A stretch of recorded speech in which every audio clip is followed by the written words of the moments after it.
말씀은 사무엘하 3장 1절.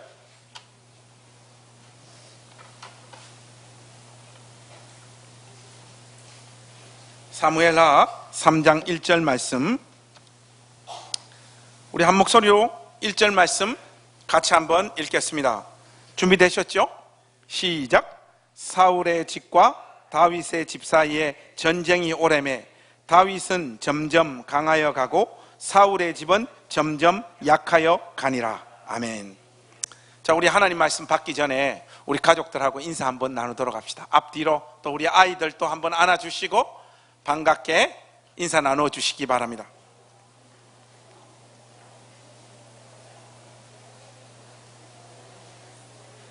유아실에도 있고 목양실에도 있고 모든 분들 우리 주님의 이름으로 환영합니다.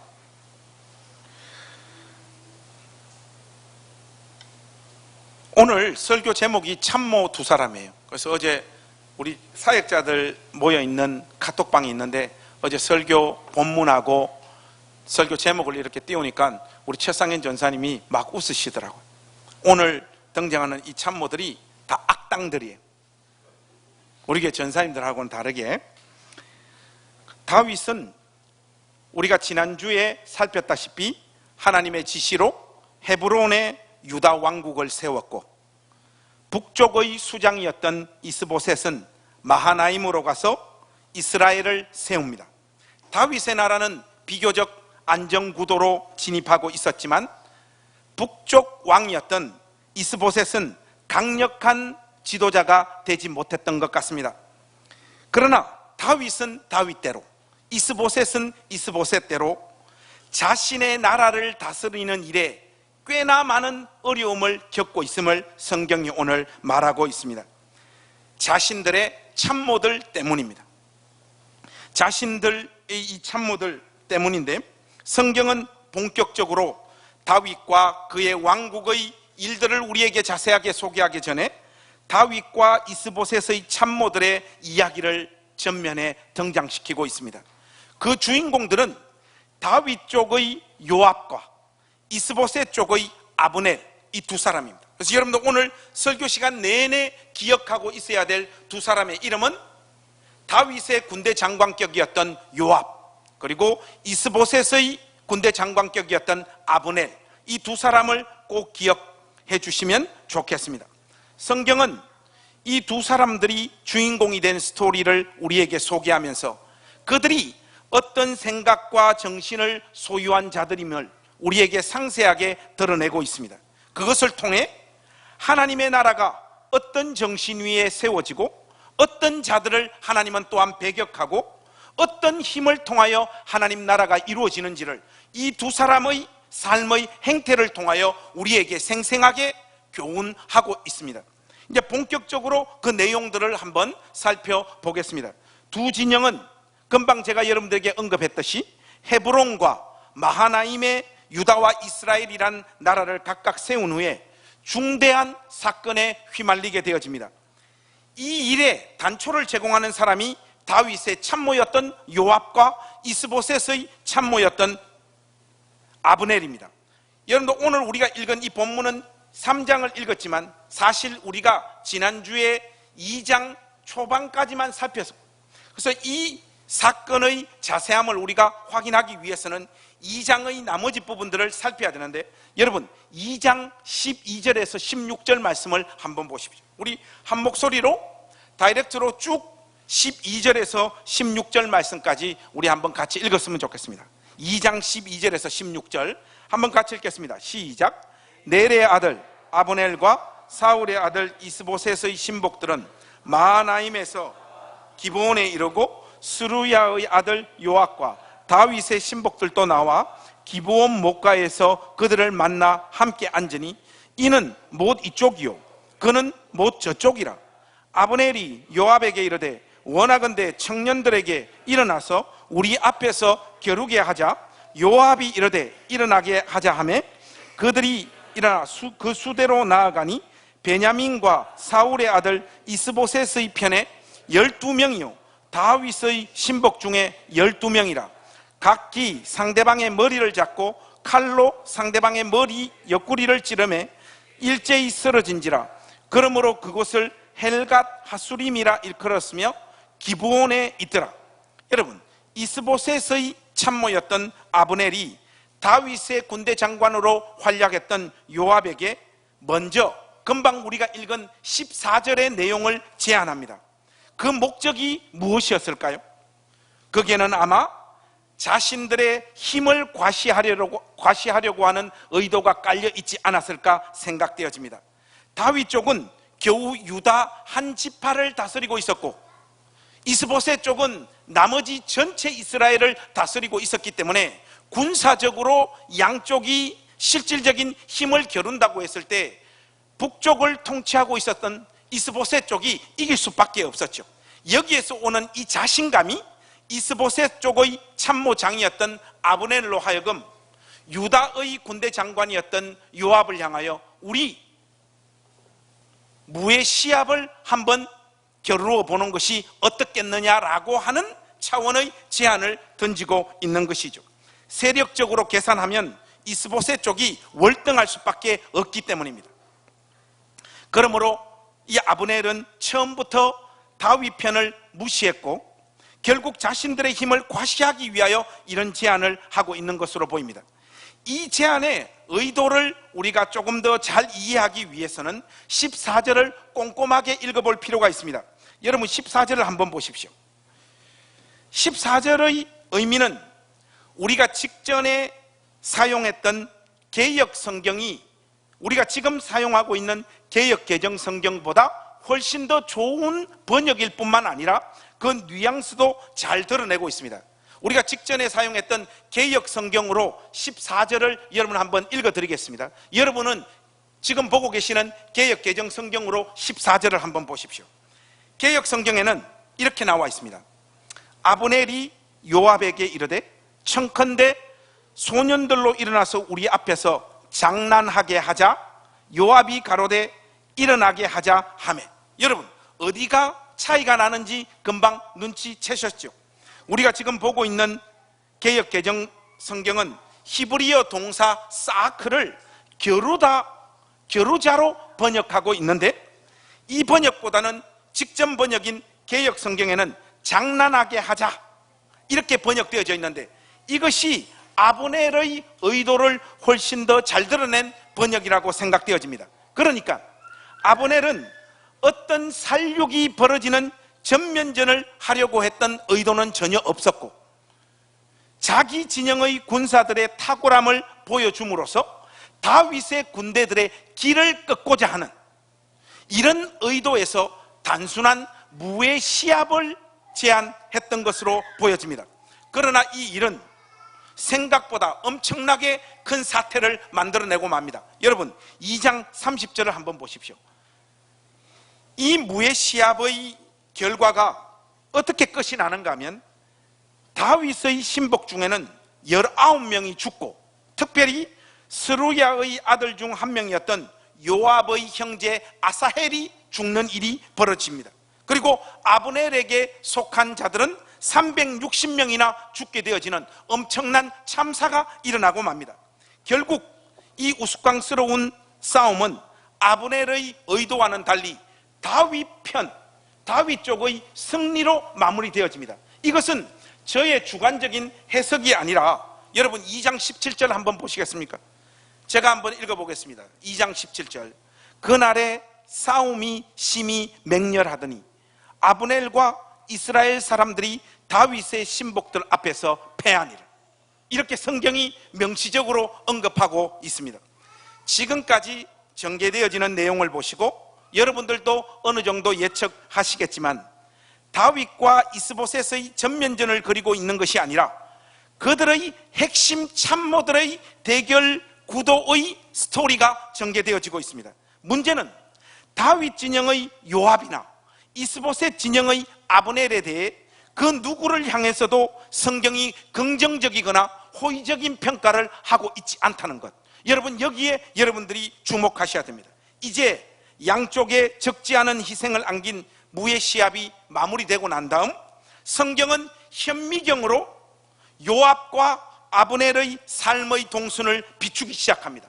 그러면서 이 요압과 아브넬이 어떤 인간인지를 생생하게 드러내고 있습니다.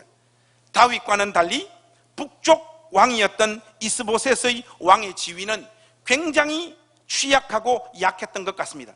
이스보셋은 북쪽의 왕이긴 했지만 아브넬이라고 하는 이 군대 장관이 자신보다 더 강력한 권력을 손에 쥐고 있었던 것이 틀림없어 보입니다. 이스보셋의 처량함을 보여주는 성경의 언급이 있는데, 여러분 오늘 본문이라고 할 수 있는 3장 6절 한번 보십시오. 이 구절보다 더 실감나게 북쪽 왕이었던 이스보셋의 처지를 표현하고 있는 구절이 어디 있겠어요? 6절 우리 한번 같이 읽겠습니다. 시작. 사울의 집과 다윗의 집 사이에 전쟁이 있는 동안에 아브넬이 사울의 집에서 점점 권세를 잡으니라. 아브넬의 세력이 힘이 점점 커지자 이스보셋이 통치하는 이 북쪽은 분열이 시작되어지기 시작합니다. 아브넬이 강력한 자신의 정치 기반으로 왕이었던 이스보셋에게 충성하며 그 나라를 세워갔더라면 아마도 이쪽 진영이 통일왕국의 초석을 열어 제치는 세력이 되었을 가능성이 많은데, 그러나 불행하게도 상황은 그렇게 전개되어지지 않습니다. 아브넬도 자신의 야심을 드러내면서 이스보셋을 왕으로 존중하지 않았고, 이스보셋 역시도 아브넬을 신임하지 않았던 것 같습니다. 이런 북쪽의 정치 상황이 긴장 상태로 진입하게 되어지고 있는데, 이런 긴장 상태에서는 반드시 어떤 일이 벌어지고 말죠. 어떤 일이 벌어집니다. 여러분 7절부터 9절 말씀 한번 보시겠습니까? 제가 한번 읽겠습니다. 여러분 눈으로 따라오십시오. 사울에게 첩이 있었으니 이름은 리스바요 아야의 딸이더라. 이스보셋이 아브넬에게 이르되 내가 어찌하여 내 아버지의 첩과 통간하였느냐 하니, 아브넬이 이스보셋의 말을 매우 분하게 여겨 이르되 내가 유다의 계머리냐? 내가 오늘 당신의 아버지 사울의 집과 그의 형제와 그의 친구에게 은혜를 베풀어 당신을 다윗의 손에 내주지 아니하였거늘 당신이 오늘 이 여인에게 관한 허물을 내게 돌리는도다. 여호와께서 다윗에게 맹세하신 대로 내가 이루게 하지 아니하면 하나님이 아브넬에게 벌 위에 벌을 내리심이 마땅하니라. 여러분 이 상황을 한번 보십시오. 아브넬이 이스보셋의 아버지 사울의 첩과 통간한 일이 벌어집니다.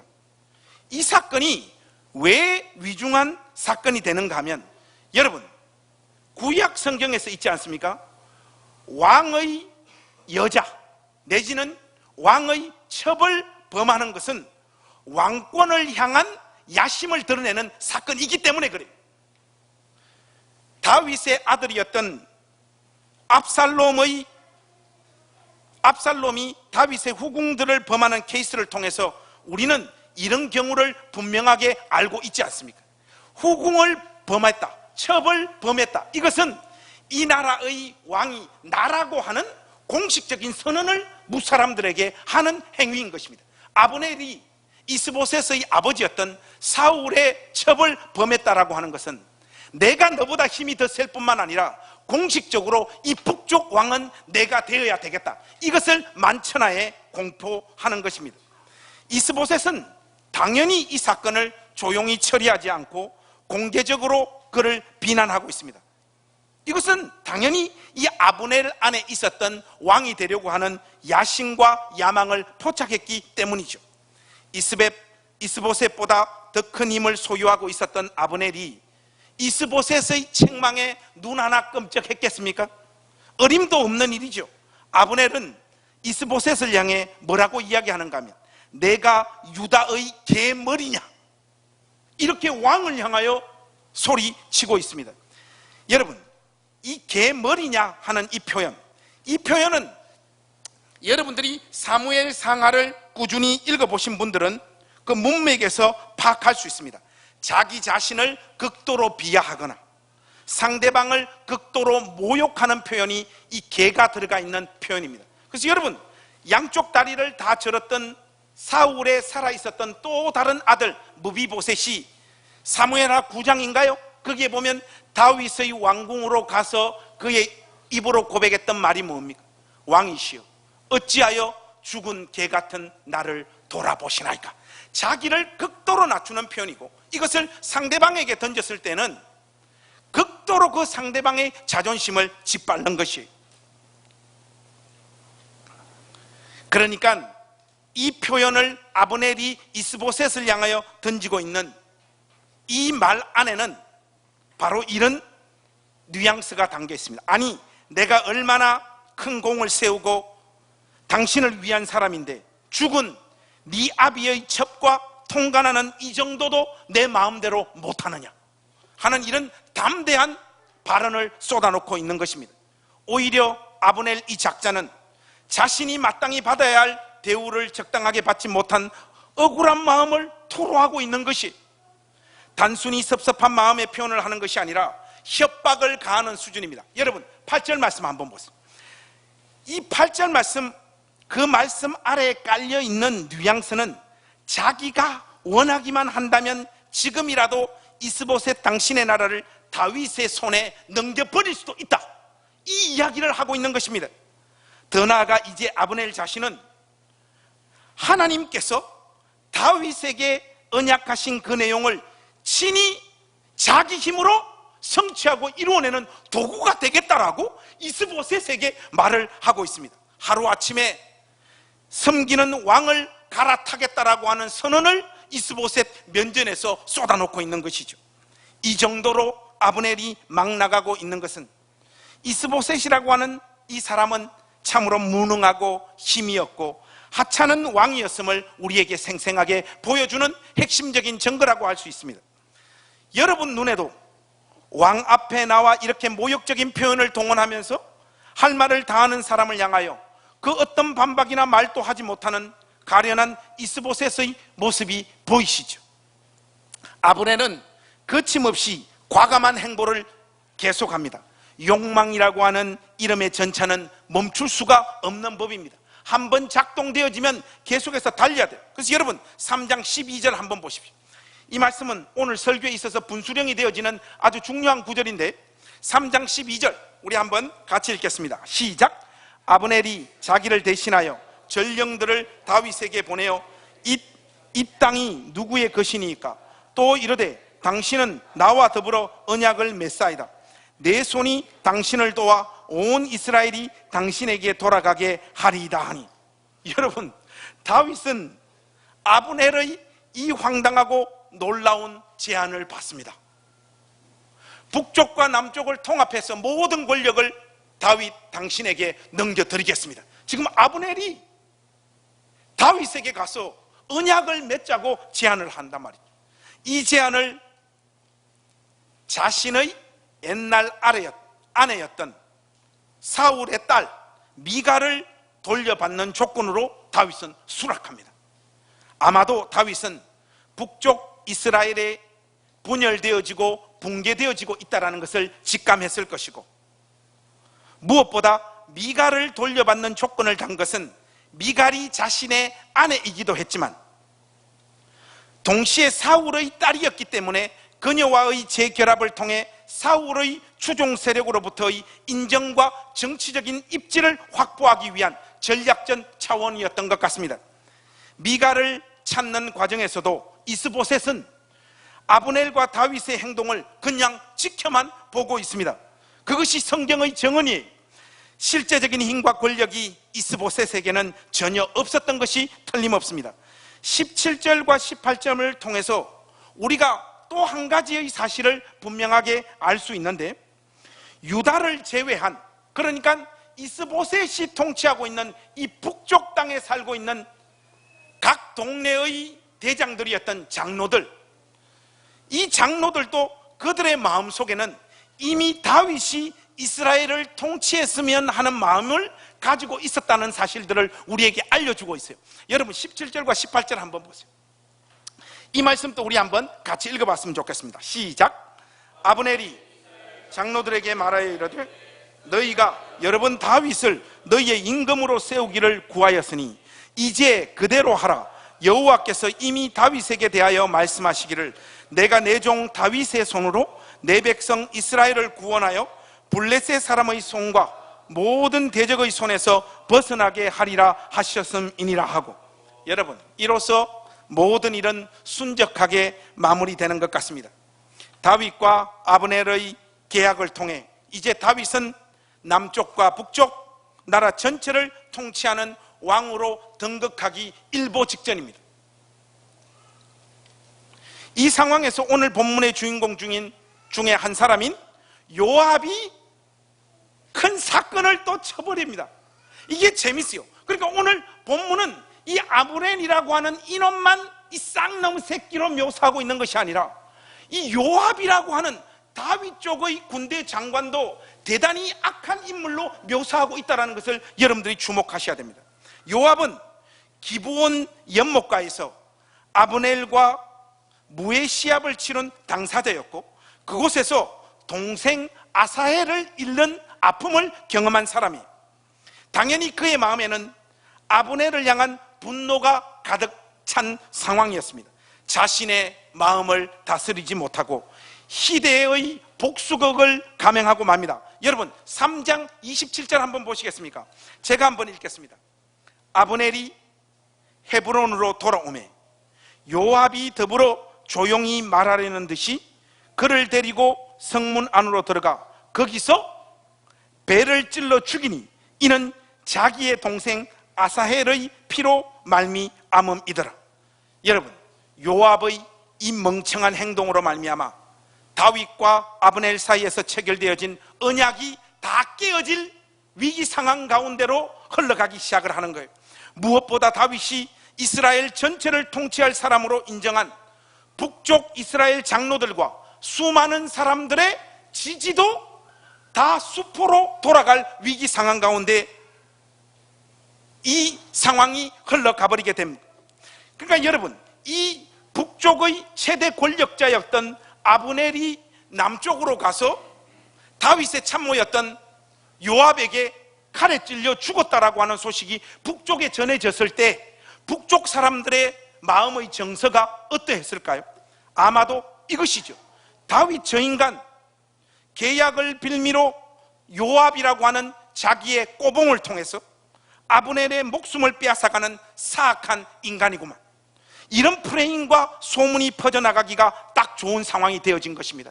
다윗으로 하여금 남왕조 북왕조 전체를 통치할 통일왕국의 왕이 되는 바로 결정적인 기회를 요압이 다 날려버린 듯한 이런 상황이 되어버렸단 말이죠. 다윗은 이 상황의 수습에 최선을 다해 몸과 마음을 쏟아부을 수밖에 없는 상황입니다. 다윗은 이 사건이 자신과는 무관한 일이고 이 일은 철저하게 요압이 자기 동생의 사적인 복수심에 불타서 저지른 사건으로 규정하고 재빨리 이런저런 조치를 취하기 시작합니다. 다윗의 조치와 마음이 표현되어진 28절과 29절 말씀을 한번 보십시오. 무엇보다도 사무엘 저자의 나레이션이라고 할 수 있는 30절 말씀도 여러분들이 주목해 보셔야 됩니다. 28절에서 우리 30절까지 한번 같이 읽었으면 좋겠습니다. 시작. 그 후에 다윗이 듣고 넬의 아들 아브넬의 피에 대하여 나와 내 나라는 여호와 앞에 영원히 무죄하니 그 죄가 요압의 머리와 그의 아버지 온 집으로 돌아갈지어다. 또 요압의 집에서 백탁병자나 나병 환자나 지팡이를 의지하는 자나 칼에 죽는 자나 양식이 떨어진 자가 끊어지지 아니할지로다 하니라. 요압과 그의 동생 아비새가 아브넬을 죽인 것은 그가 기브온 전쟁에서 자기 동생 아사헬을 죽인 까닭이었더라. 이 사건은 다윗에게는 아브넬의 죽음이 자신과 무관한 것이라는 것을 입증할 책임을 부여하게 만들었고, 동시에 이 일은 이스보셋 진영의 숨통을 완전히 끊어버리는 사건이 되어버린 된 것입니다. 그쪽 진영의 가장 큰 권력자였던 아브넬이 이렇게 허무하게 죽어버리니까 북쪽 이스라엘을 결집할 구심점이 완전히 사라져버린 거죠. 그래서 여러분, 우리가 다음 주에 확인할 것이지만 4장 1절을 보시면 아브넬이 죽었다라고 하는 소식을 듣고 북쪽 왕이었던 이스보셋이 보인 반응을 4장 1절에 이렇게 소개하고 있잖아요. 사울의 아들 이스보셋은 아브넬이 헤브론에서 죽었다 함을 듣고 손의 맥이 풀렸고 온 이스라엘이 놀라니라, 이렇게 말합니다. 이스보셋의 입장에서 볼 때 이제는 모든 것이 끝나버린 상황이 되어버렸습니다. 결국 이 모든 사건을 수습하고 유다와 이스라엘 백성 전체의 마음을 모으고 이 교통정리를 하는 이 일은 오로지 다윗 한 사람의 몫이 되고 맙니다. 유다와 이스라엘이 갈라져 있는 상황이었고 그 안을 구성하는 다양한 정치적 입장들이 난무하는 이 상황을 뚫고 가기가 다윗의 입장에서는 대단히 고통스러운 일이었던 것이 틀림없어 보입니다.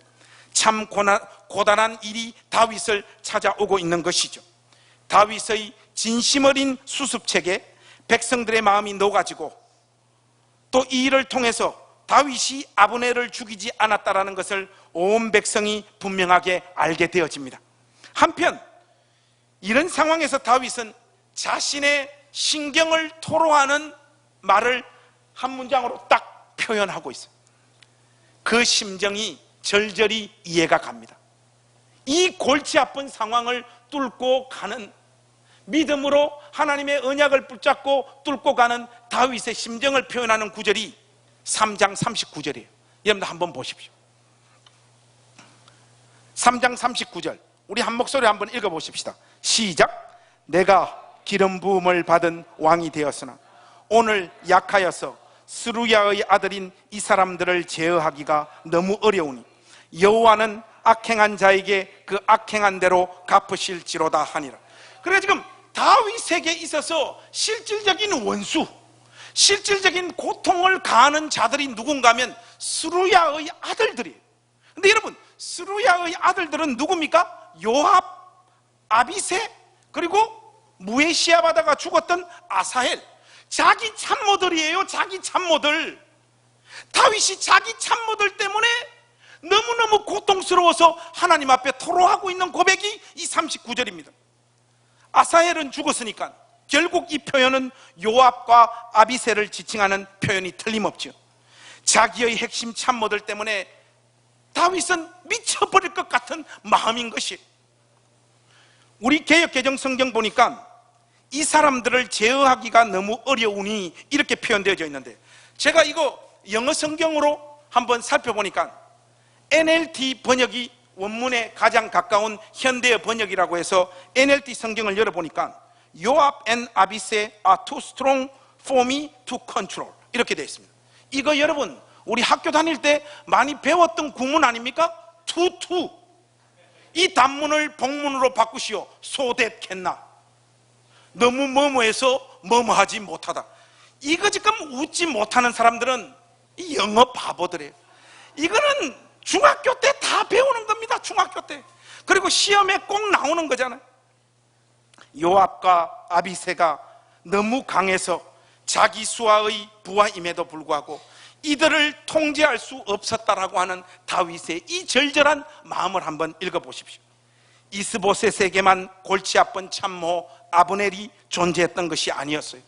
다윗에게도 통제할 수 없는 막강한 인물들이 존재했고 끊임없이 언약의 길을 걷는 그를 괴롭혔던 것이. 성향을 보자면요, 이스보셋의 부하였던 아브넬은 극도의 기회주의자였습니다. 극도의 기회주의자. 오늘 우리 선제가 기도하면서 우리 모두를 기회주의자로 몰아버렸는데,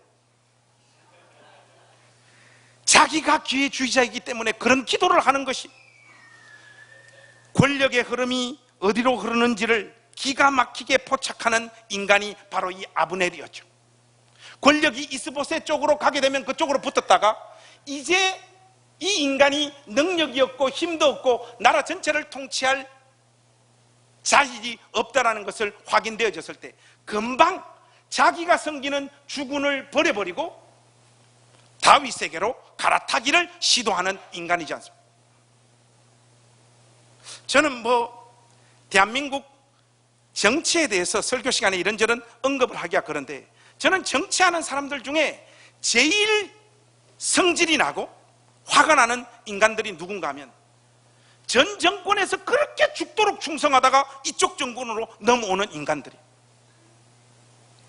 꽃꽃장수 김장수라고 아십니까? 노무현 정권에서 그렇게 핵심 실세로 있던 자들이 갈아타고 박근혜 쪽으로 넘어온단 말이죠. 참 우스운 일입니다. 딱 그런 스타일의 인간이 누구냐? 이 아브넬입니다. 무엇보다 자신의 야망에 하나님의 뜻과 이름을 동원하는 일도 감행하는 꽤 종교적인 인물이 이 아브넬이었어요. 여러분 9절 말씀 보시면 아브넬이 뭐라고 이야기하는가 하면 자기가 얼토당토 않는, 하나님께서 전혀 기뻐하지 않는 일들을 감행하면서도 여호와께서 다윗에게 맹세하신 대로 내가 이루게 하지 아니하면 하나님이 아브넬에게 벌 위에 벌을 내리심이 마땅하니라. 하나님까지 동원한단 말이죠. 하나님까지 아주 세련되고 교활하여 자신의 이기적 야심을 위해 하나님도 교묘하게 이용하는 법을 알았던 인물이 바로 이 아브넬입니다. 쉽게 말해 닳고 다른 인간의 전형, 그 인간이 바로 이 아브넬이에요. 이와 반면에 다윗 진영의 이 요압은 무대뽀 정신이 충만했던 사람입니다. 생각하고 움직이는 스타일이 아니라 일을 저질러 놓고 수습하는 타입의 사람이 바로 이 요압이었습니다. 자기가 생각할 때 다윗을 위하고 그것이 옳다고 생각하면 앞뒤 가리지 않고 수단과 방법을 다 가리지 않고 다 찌르고 죽여버리는 인간이 바로 이 요압이었습니다. 그러니까 여러분 이 문장을 잘 기억하십시오. 제가 설교 원고를 쓰면서 오늘 이 설교 다른 건 다 우리 교인들이 까먹더라도 이 문장만은 머릿속에 딱 각인되어졌으면 좋겠다 하고 심려를 기울여서 제가 쓴 문장이에요. 이 요압은 바른 행동을 나쁜 방법으로 수행하는 인간이었습니다. 그런 다음 수습합니다. 요압에게 있어 하나님이란 자신의 폭력과 자신의 뜻을 구현하는 일을 합법화시켜주는 존재에 불과했던 것이. 결론을 맺겠습니다. 아브넬과 요압, 이 두 사람은 다른 진영의 군사장관 역할을 하는 자들이었고 형식적인 신앙도 소유한 자들이었지만 하나님이 누구신지도 몰랐고 하나님의 약속이나 섭리에 대해서도 전혀 관심이 없었고 무지한 자들이었습니다. 그들은 단지 자기들 손에 허락되어진 권력을 통해 하고 싶은 일을 자신들의 방법으로 성취하고 싶어 했던 사람에 불과했던 인간들이. 두 사람은 영혼의 쌍둥이들입니다. 차이점은 오직 한 가지밖에 없어요. 요압은 처음부터 다윗 편에서 있었던 사람이었고 아브넬은 이스보셋의 유학함을 이용해 먹기 위해 그 편에 붙었다가 조금 있다가 다윗 편으로 붙었던 인간입니다. 그러나 그들은 다윗의 길을 존중했던 사람이 아니었다는 것을 여러분 기억하십시오. 단지 자신들이 하는 일에 다윗이라고 하는 존재가 얼마나 도움이 되고 유익이 되는가에 모든 관심과 생각을 집중시키고 있었던 사악한 자들이었습니다. 여러분 요압의 행적을 보십시오. 다윗을 편들고 다윗에게 충성하는 길로 자신의 인생의 방향을 잡았지만 사실은 다윗이라는 권력을 통해 자신의 스타일과 이상을 구현하는 일에 집중한 사람이었지 않습니까?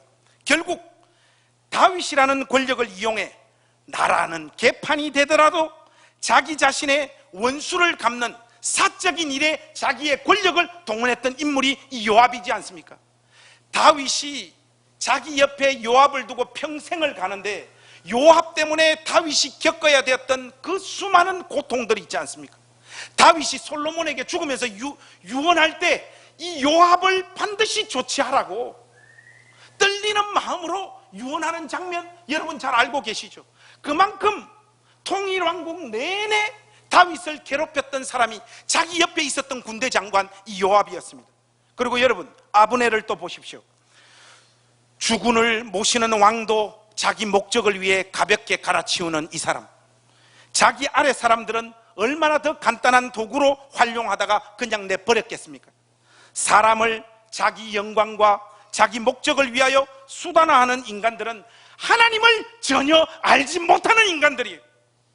여러분, 이 두 사람의 이런 악행에도 불구하고 이들의 악의 정점이 무엇인 줄 아십니까? 이렇게 자기 멋대로 살면서, 자기 하고 싶은 대로 살면서도 주둥이로는 하나님과 다윗의 이름을 첫날 만날 거론하고 동원한다는 것이에요. 이것이 아브넬과 요압의 가장 악질적인 모습입니다. 어떤 사안을 하나님께서 기뻐하시지 않는 방법으로 행하면서 그 일에 하나님의 도우심을 구하고 하나님의 뜻도 동원하고 하나님의 영광을 위한 것으로 그 명분을 삼는 짓들을 이들이 감행하고 있는 것입니다. 오늘 이 본문이 우리 행신 공동체에게 던지는 가장 큰 깨달음이 저는 한 가지가 있다고 생각을 합니다. 여러분, 하나님의 일과 하나님의 나라는 진공상태와 같은 이상적인 상황에서 만들어지거나 진행되어지는 나라와 일이 아니라는 사실을 잊지 마십시오. 무슨 말인가 하면, 여러분들이 교회를 생각할 때 너무 이상적인 생각과 이미지를 어떤 공동체에 투영하면 안 된다는 겁니다. 여기 모여 있는 자들이 죄인이라는 것을 기본적으로 깔아놓으십시오. 왜 저를 그렇게 고상하고 대단한 존재로 인식하십니까? 아닌 것 같네.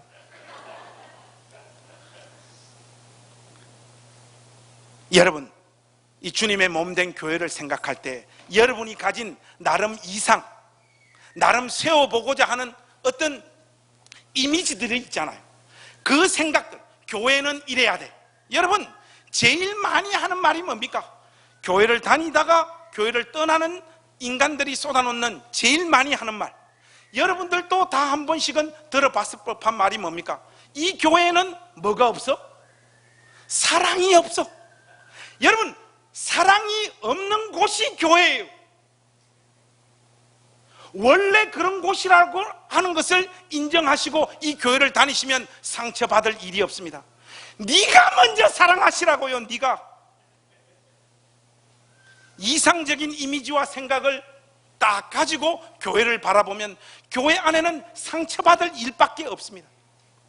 하나님의 나라의 일이 진행되어지는 데 있어서 이상적이고 깨끗하고 모든 것이 교통 정리가 되어진 어떤 현실들이 주어지면서 하나님 나라가 우리 가운데 오는 것이 결코 아니라는 거예요. 제가 개척을 해서 이 3년 동안 이 교회를 세우면서 가장 힘든 게 뭐냐? 여러분, 목사로서 가장 힘든 게 뭐겠습니까? 여러분들의 얼굴 표정을 보니까 목사가 힘든 게 뭐가 있냐? 이런 표정 같은데 죽을 것 같습니다. 여러분, 죽을 것 같아요. 그 중에 가장 힘든 것이 뭐냐? 저에게 이렇게 물어보신다면 여러분을 견디는 것, 그리고 저 자신을 견디는 것, 그것이 제일 힘들어요. 알고 보니까 이 행신 침례교회 안에는 죄다 아브넬과 요압과 같은 사람들로 득실거리고 있다는 것을 제가 3년 만에 알게 되었습니다.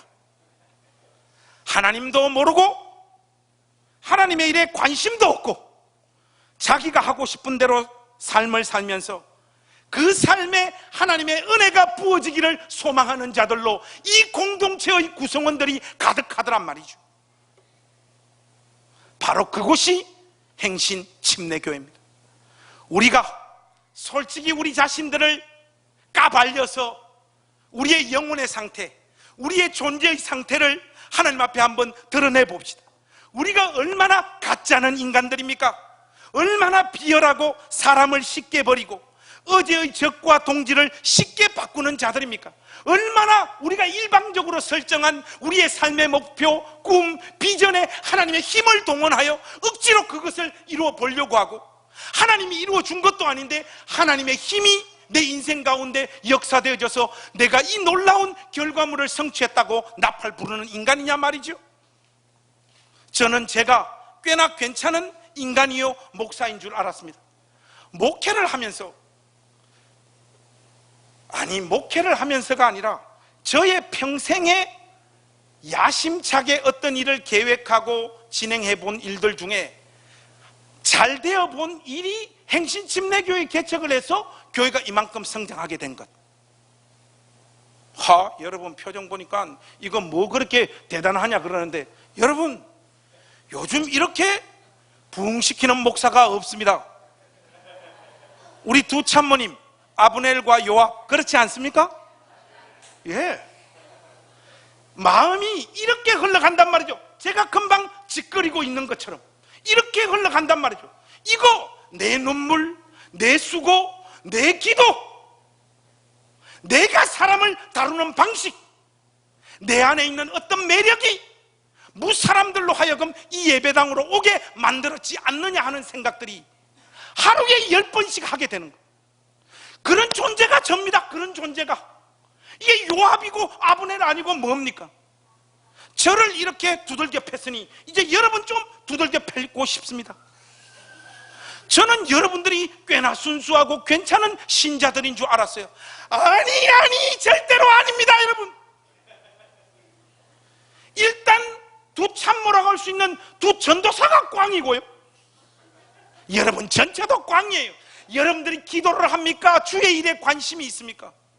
제가 안 보려고 하는데 우연찮게 요번 교회 매입금과 관련하여 슬쩍 보게 되어진 교인들 헌금 상황을 보니까 아예 헌금을 안 하는 사람들이 우리 교회는 60%가 넘더라고. 돈이 없어서 헌금을 못하는 사람, 오케이, 그 누가 그걸 뭐라 하겠습니까? 그러나 여러분, 기본적으로 할 여유가 있어도 우리는 그 의무를 다하는 자들이 아닙니다. 제가 곰곰이 생각을 해봤어요. 왜 우리 교회가 이렇게 부흥하고 사람들이 이 자리로 오게 되는 걸까 생각을 해보니까, 시키는 게 없는 교회, 부담을 안 주는 교회, 아무것도 안 해도 어떤 질책과 간섭도 하지 않는 교회, 이만큼 쉽게 다닐 수 있는 교회가 조선 팔도에 없겠구나. 여러분들은 그것을 눈치채어진 악당들이에요. 저와 여러분들은 네가 행신교회 2대 목사. 여러분, 다윗이나 우리의 모습은 영락없는 아브넬과 요압입니다. 아멘 하십시오. 다시 한번 읽어드리겠습니다. 우리의 모습은 영락없는 아브넬이고 요압입니다. 다윗이나 아브넬이나 요압이나 이스보셋이나 다 자기들의 머릿속 계산기를 두들기고 돌리지만 결국 하나님은 그들의 모든 삶의 행태를 종합하여 오직 하나님의 뜻만 세워 나가고 계시다는 것, 여러분 이 사실이 우리의 소망인 줄로 믿습니다. 이 사실을 붙잡으십시오. 그래서 여러분, 오늘 여러분들과 함께 결론으로 보고 싶은 것이 뭐냐, 제가 오늘 설교 중에 한 번도 언급하지 않았던 오늘 우리가 읽은 그 본문인 3장 1절이에요. 여러분 한번 보십시오. 3장 1절을 우리 한번 크게 읽고 오늘 설교를 마무리 짓겠습니다. 3장 1절입니다. 시작. 사울의 집과 다윗의 집 사이에 오래매 다윗은 점점 강하여 가고 사울의 집은 점점 악하니라.